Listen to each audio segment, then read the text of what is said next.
Hello everyone, good morning सभी को। और कहिए कैसे हैं आप सब लोग। तो बस आज का ब्लॉग यहीं से स्टार्ट कर देते हैं। तो मैं बना रही हूँ मॉर्निंग की टी और अभी बज रहा है सुबह का 9। तो अनुष्का भी स्कूल जाने के लिए रेडी हो रही है, तो उसको भी मैं लच्छा पराठा दूंगी चाय के साथ में मेथी की सब्ज़ी थोड़ी सी। तो ये रहेगा आज ब्रेकफास्ट। और यहाँ पर मैंने डाल दिया है जिंजर पाउडर, जो मैंने इससे पहले के ब्लॉग में आपको बताया है कि किस तरह से आप इस तरह से स्टोर करके रख सकते हो, क्योंकि अभी जिंजर आ रहा है तो आप यूज़ कर सकते हो, लेकिन ऑफ सीज़न हो जाएगा तब जिंजर नहीं मिलेगा।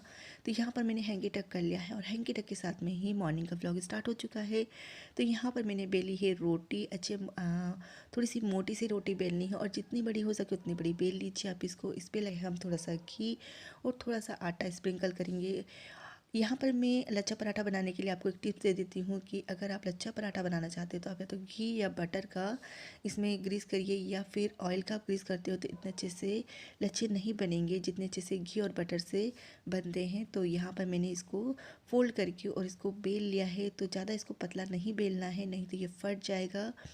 और हम मीडियम फ्लेम पे अच्छा क्रिस्पी फ्राई कर लेते हैं या सेक लेते हैं।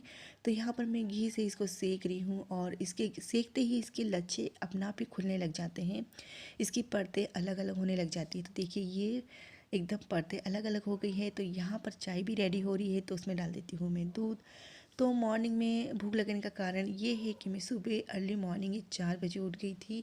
इनके पापा के लिए मुझे टिफ़िन तैयार करना था। उसके बाद मैं जब से जगी हुई हूँ और फिर भूख लगना था, स्वाभाविक ही है हम लोगों को। तो यहाँ पर रेडी हो चुका है नाश्ता।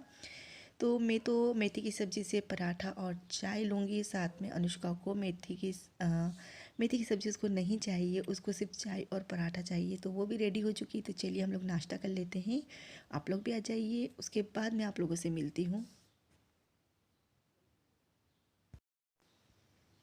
तो बस सुबह का मॉर्निंग का ब्रेकफास्ट का काम तो ख़त्म हो चुका है, लंच की तैयारी चलनी है और शाम तक बस यही खाना पीना ही चलता रहता है। और हाउसवाइफ का काम रहता है बनाना और काम करना। तो यहाँ पर मेरी साड़ियाँ रखी थी, इनको मैंने कर दिया हैंगर में। और कुछ वूलन कपड़े हैं जो बाहर ही पड़े हैं, तो उनको मुझे रखना है वॉश करके, क्योंकि अभी ठंड हो गई है कम। और जो जरकिनें हैं उनको साफ़ करके और उनको भी रखना है व्यवस्थित करके।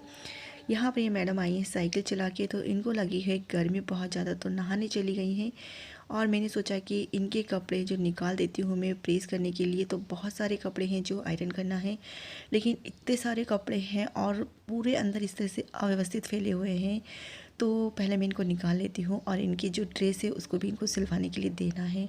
तो उसको मैंने वॉश करके रख दिया था। जब भी आप कपड़े सिलवाते हैं, न्यू कपड़े सिलवाते हैं, तो आप उनको एक बार वॉश कर लीजिए, ताकि जो भी उसमें मान कलफ जो है वो निकल जाए और कपड़ा अपने ओरिजिनल लेंथ में आ जाए। तो यहाँ पर ये इतने सारे कपड़े निकले और इन सभी कपड़ों को देख के मुझे होने लगी बहुत ज़्यादा घबराहट, क्योंकि बहुत सारे कपड़े थे जिनको मुझे आयरन करना था। तो मैंने सबसे पहले सोचा इनको व्यवस्थित कर लिया जाए।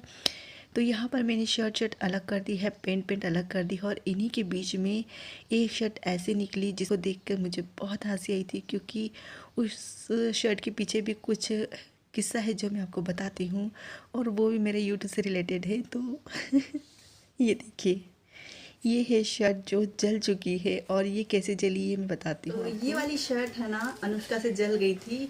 मैं क्या वीडियो एडिट कर रही थी और इनके पापा को प्रेस करवानी थी शर्ट पे। तो इसने बोला कि मैं कर देती हूँ, तो मैंने कहा कर दो। फिर अब वो ये कपड़ा थोड़ा सा अलग है, ये कॉटन नहीं है, प्योर कॉटन नहीं है। तो एकदम जैसे इसने प्रेस रखी तो वो बिल्कुल मौका नहीं दिया इसको संभलने का, और ये इस तरह से जल गई। देखिए, तो जब से पड़ी है इसको पटकना है अलग। तो बस यहाँ पर मैं इन फटाफट कपड़ों को रख देती हूँ। और शर्ट को तो अनुष्का ने अपने पास रख लिया है, अपने कबर्ड में डाल दिया है उसको याददाश्त के तौर पे, कि उसने फ़र्स्ट टाइम आयरन करा था और उससे शर्ट जल गई थी। तो उसके कबर्ड में चली गई वो शर्ट। और यहाँ पर मैं प्रेस लगाई रही थी और मुझे ध्यान आया कि मुझे कपड़े सुखाना है। तो सबसे पहले मैं कपड़े सुखा के आऊँगी, क्योंकि कपड़े सुखाना एक ऐसा काम है जो छोड़ दो ना तो वो जाता है।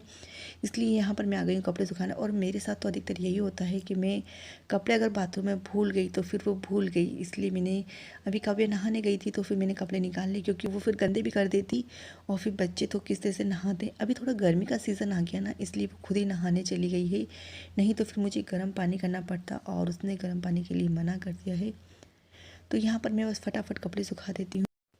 और यहाँ पर ये मैडम भी नहा के आ गई हैं, तो इनको रेडी कर देती हूँ। कपड़े वो पहले से निकाल के गई थी, जो इसकी कज़न सिस्टर है, और दोनों ने मिलके डिसाइड किया था कि फ़्रॉक सेम पहनेंगी, क्योंकि इनके पास एक फ़्रॉक है जो सेम है, लेकिन उसको मैंने वॉश कर दिया है तो वो नहीं पहन पाई, तो उसने दूसरी फ़्रॉक निकाली है। और ये सारी फ़्रॉकें इसकी है ना बहुत बड़ी आई हैं। तो जो ये फ़्रॉकें हैं ये मनीष की हैं, और बहुत मतलब मनीष ब्रांड की है, काफ़ी अच्छी फ़्रॉकें हैं, कॉटन की फ़्रॉकें हैं, और मतलब कलर भी और जो सिलाई है बिल्कुल परफेक्ट है इनकी। तो इसके लिए मैं यही फ़्रॉक लेके आती हूँ, मुझे अभी ये फ़्रॉक अच्छी लगने लगी है इसके लिए। और प्रिंट कलर तो बिल्कुल परफेक्ट, इसको मैं पहना दी, और काफ़ी बड़ी फ़्रॉक आई हैं इसकी।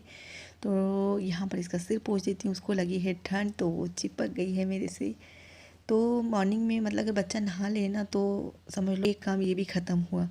तो वो नहा ली अपने हाथ, अपने खुद से ही नहाई है, तो बस अब उसको चाहिए पॉपकॉर्न, तो उसके लिए मैं आ गई यहाँ पॉपकॉर्न बनाने। तो पॉपकॉर्न में घी के साथ बना रही हूँ आज। तो यहाँ पर मैंने थोड़ा सा घी डाला है, नमक डाला है, और पॉपकॉर्न बनाते बनाते मुझे आई हाथी की आवाज़। तो यहाँ पर ये हाथी महाराज आए हैं, तो इनको देखने आ गए। हाँ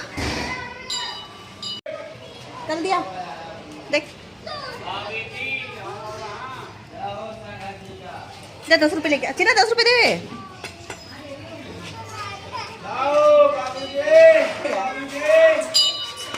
ये देना है फल।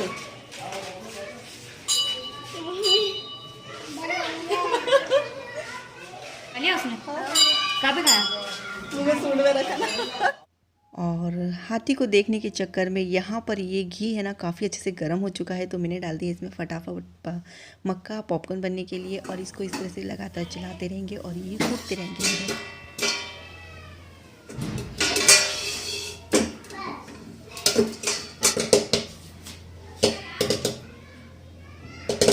और यहाँ पर कढ़ाई भर के पॉपकॉर्न बन के तैयार हो चुके हैं, तो बच्चों को पॉपकॉर्न दे देती हूँ और मैं कर लेती हूँ लंच। लंच करने के बाद मैं थोड़ी देर रेस्ट कर ली थी, उसके बाद फिर से शाम का रूटीन शुरू हो चुका है। तो यहाँ पर मैं आज बनाऊँगी पिज़्ज़ा, क्योंकि बच्चों को खाना है पिज़्ज़ा, तो उसी की तैयारी चल रही है। तो यहाँ पर मैं ये है ड्राई ईस्ट, जिसको मैं एक्टिवेट करने भी सुपर मार्केट में मिल जाएगा। तो यहाँ पर 1 टीस्पून मैंने लिया है ईस्ट।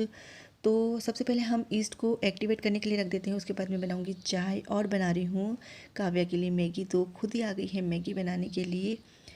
तो अगर आप पाव ब्रेड बंद या आप बना रहे हो पिज़्ज़ा बेस, तो आपको सबसे अच्छा टिप्स मैं यही दूंगी कि आप है ना ड्राई ईस्ट का ही यूज़ करिए। वैसे थोड़े से बन जाता है, लेकिन उतना अच्छा सा रिजल्ट नहीं आता है जितना अच्छे से ईस्ट का आता है। और यहाँ पर काव्या लेके आ गई है उसके बाउल में पानी भर के मैगी के साथ में, और उसको मैं अब चढ़ा देती हूँ पकने के लिए। तो चढ़ा दी है मैं पकने के लिए। तो यहाँ पर मैं दूध गर्म हो चुका है, तो दूध के साथ इसको एक्टिवेट कर रही हूँ। आप चाहो तो गर्म पानी के साथ भी इसको एक्टिवेट कर सकते हैं। तो यहाँ पर 2 teaspoon sugar, half tea spoon नमक, और 1 टीस्पून मैंने ईस्ट लेके 1 बाउल में मिल्क डाल के उसको रख दिया एक्टिवेट होने के लिए सिर्फ 5 मिनट के लिए।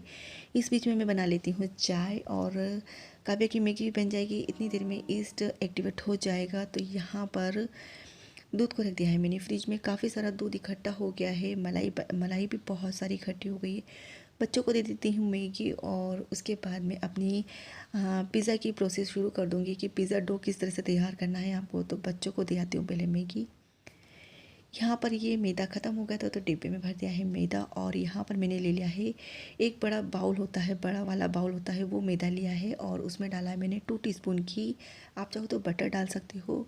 और जो ईस्ट एक्टिवेट हुआ है उसको डाल के उसका आटा तैयार करके इस तरह से हमको इसको पटक पटक के और अच्छे से इसको सॉफ्ट करना है। आप चाहो तो जो हथेली रहती है ना, उससे आप इसको स्ट्रेच फोल्ड से भी आप इसको कर सकते हो। और ब्रेड पाव बंद ये किस तरह से बनाना है आपको मेरे channel how to make by Gayatri पे जाके देख सकते हैं। तो यहाँ पर ये डो तैयार हो चुका है, इसको मैंने रेस्ट पे नहीं रखा है, सीधे डायरेक्ट में बना रही हूँ, और फिर उसके बाद इसको रेस्ट पे रखूँगी। तो यहाँ पर देखिए मैंने इसको बेल लिया है। आप इसको स्क्वायर में, गोल में, जिस तरह से भी चाहें बेल सकते हैं। तो यहाँ पर ये बिल चुका है, और जो ट्रे है उस पर मैंने हल्का सा घी ग्रीस कर दिया है। और यहाँ पर इसको इस तरह से बेलन के ऊपर फोल्ड करके और इसको हम रख देंगे ट्रे के ऊपर। इस तरह से रखना इजी रहता है, मतलब आसानी से उठ जाता है। और इसको रखने के बाद इसको मैं टूथपिक से या फिर आप फोक से इसको गोद दीजिए, ताकि जो भी एयर हो वो निकल जाए। उसके बाद इसको हम रख देंगे 2 घंटे के लिए रेस्ट पे। 2 घंटे के रेस्ट पे रखने के बाद इसको मैं जो वेजिटेबल है ना वो चॉप कर लेती हूँ। इसको हम जो थोड़ी बहुत वेजिटेबल है उसी से हम इसको सजा देंगे। तो यहाँ पर मेरे पास था सिर्फ टमाटर और कैप्सिकम था, हाफ़ कैप्सिकम था, उसको चॉप कर लिया है। और 2 घंटे होने के बाद इसको मैंने निकाला है, तो ये इस तरह से हुआ है। हल्का सा खमड़ आया है, उतना अच्छे से नहीं आया है। तो पिज़्ज़ा सॉस भी नहीं था, तो फिर मैंने यहाँ पर लिया है टमाटर सॉस, चिली सॉस और सोया सॉस। तीनों सॉस 1-1 टीस्पून लेके अच्छे से मिक्स करके और इसको फैला दिया है चारों तरफ पिज़्ज़ा के ऊपर और बेस के ऊपर फैला दिया है। और उसके बाद इस पे डाल दिया है मैंने चीज़। तो मैं यहाँ पर अभी चीज़ डाल रही हूँ, बाद में वेजिटेबल के ऊपर चीज़ नहीं डालूँगी क्योंकि वो फिर थोड़ा सा कड़कपन आ जाता है उसमें, इसलिए मैं इसको अभी डाल देती हूँ। और पिज़्ज़ा चीज़ डालने के साथ ही मैं यहाँ पर थोड़ा सा मेरे पास अंडा रखा था, तो मतलब मैंने जो सीख कबाब बनाए थे तो उसका थोड़ा सा अंडा का पेस्ट बच गया था, तो वो डालूँगी इसके ऊपर। तो यहाँ पर मैं चीज़ काफ़ी अच्छे से डालूँगी क्योंकि बिना पिज़्ज़ा चीज़ के तो पिज़्ज़ा का मज़ा नहीं है। तो यहाँ पर मैंने काफ़ी अच्छे से इसके ऊपर चीज़ डाल दिया है और उसी के साथ में यहाँ पर डाल दूँगी जो अंडा रखा था ना, जिसको मैंने फेंट के रखा था, उसको डाल देती हूँ। तो मैंने अपने how to make by Gayatri पे सिर्फ कबाब बनाए हैं, तो आप उसकी रेसिपी जाके देख सकते हैं। तो इसको मैं चारों तरफ फैला के डाल देती हूँ, तो ये वेस्ट नहीं जाएगा, खाने में आ जाएगा, कुक हो जाएगा अच्छे से।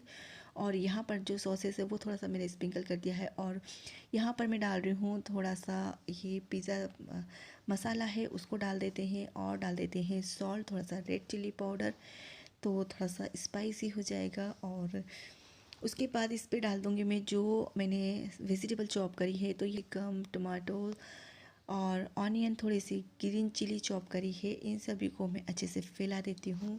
मतलब इससे हम सजा देते हैं। और ज़्यादा कुछ वेजिटेबल बच्चों को ज़्यादा पसंद भी नहीं आते हैं, मेरे को बस ये जो है वो डाल देती हूँ। उसके बाद इसको हम कुक करेंगे, मतलब बेक करेंगे 180 डिग्री पे कम से कम 30 मिनट के लिए इसको हम बेक करेंगे। तो इसको मैं फिर बेक करने के लिए रख देती हूँ। और यहाँ पर ये बेक हो रहा है और ये इधर मैंने जो सीख कबाब बनाए थे इनको मैंने गर्म होने के लिए रख दिए हैं। तो बस यहाँ पर पिज़्ज़ा भी रेडी हो चुका है, ये देखिए। तो बस आज यही खाएंगे, पिज़्ज़ा, सीख कबाब, ये 2 चीज़ है ना, बस इन्हीं से पेट भर जाएगा। तो सीख कबाब को मैंने एक टिक्की में बनाया है और मतलब जो सीख कबाब का जो बेटर रह गया था ना, डो रह गया था, उसमें मैंने थोड़ी सी टिक्की बनाई हो और बाकी के सीख कबाब बनाए हैं। और यहाँ पर यमी यमी ये चीज़ वाला पिज़्ज़ा बन के तैयार हो चुका है। तो चलिए आप लोग भी आ जाइए। तो आज का डिनर था हमारा ये कुछ अटलम सटलम कुछ खाने का, ये देखिए। तो बच्चे बैठे हैं खाने के लिए और सब अपना अपना ले रहे हैं और अपना अपना खाएंगे। तो बस आज का व्लॉग आप लोग को कैसा लगा ज़रूर बताइएगा। तो फिर मिलते हैं नेक्स्ट व्लॉग में, तब तक के लिए बाय बाय।